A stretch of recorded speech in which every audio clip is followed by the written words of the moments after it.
Bonjour vous, je me présente, je m'appelle Muriel. Quand je commence ma journée, il faut que je sois de bonne humeur pour pouvoir être travailleuse. Parce qu'une abeille qui a le bourdon, ce n'est jamais bon. Le travail d'une abeille, c'est de butiner. Mais pour ça, il faut trouver des fleurs et être capable de partager les informations aux autres abeilles. Mais comment ? Suivez-moi, je vais vous expliquer. Je trouve de la nourriture et transmets sa position grâce à un système d'orientation et de communication ultra sophistiqué, en toute modestie bien sûr. Moi, je fais partie de ces aventurières qui partent en exploration à la recherche de pollen ou encore de nectar. Pour me repérer dans l'espace, j'utilise des paramètres. Le principal est le soleil. Et oui, toute aventurière a sa boussole. Pas de panique, si le soleil est absent, j'utilise également les UV ou la lumière polarisée du soleil. J'utilise aussi le champ magnétique terrestre, grâce aux propriétés magnétiques de certaines de mes cellules. Et enfin, je m'oriente grâce aux repères visuels, comme les arbres. Pour trouver de la nourriture, j'utilise ma vue et mon odorat. Lorsque j'ai trouvé une source importante de nourriture, je dois en partager la position. Et pour ça, même pas besoin de parler, je communique la distance et la direction de la nourriture grâce à une danse. Je dessine tout d'abord une forme de 8, avec au centre un trajet rectiligne durant lequel je frétille et émets un bourdonnement rythmé.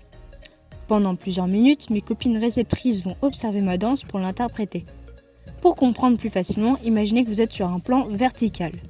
Le parcours rectiligne va en fait exprimer la direction de la source de nourriture par rapport à notre maison. Le champ de pesanteur de la Terre, ne changeant pas de sens, d'après notre cher ami Newton, illustrera la droite que forment la ruche et la verticale du Soleil sur l'horizon, en gros la position du Soleil. Par exemple, si la nourriture se trouve dans l'angle de la position du Soleil, j'effectue un parcours rectiligne de bas en haut, parallèle à la position du Soleil. Si la nourriture se trouve à l'opposé du Soleil, j'effectue mon parcours en sens inverse.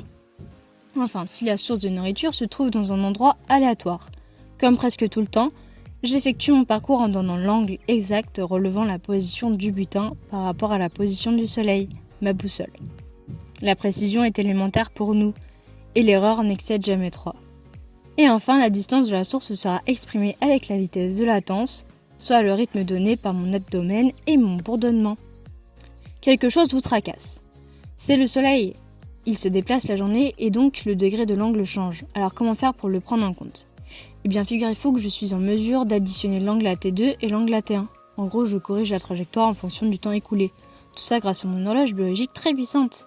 Et c'est comme ça que lorsque je donne les informations aux autres abeilles, j'ai déjà corrigé l'angle en fonction du Soleil.